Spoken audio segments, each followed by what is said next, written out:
ให้ดีใจสาธุแม่คนไทยและตัวไทยเราเป็นคนดีบางทีเจอแค่บ้านนอกช่วยให้แล้วไ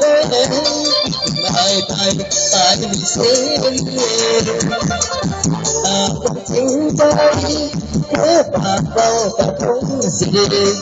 วันวายคนนี้ก็ทำอะไรก็เคยมีใคร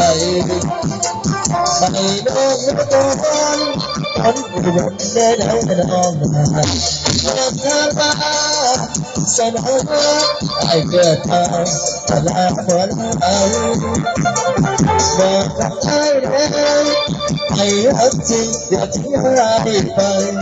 อย่าให้ไอ้ต้องเสียใจเมื่อมันอะไรเรื่องสายตาดิบ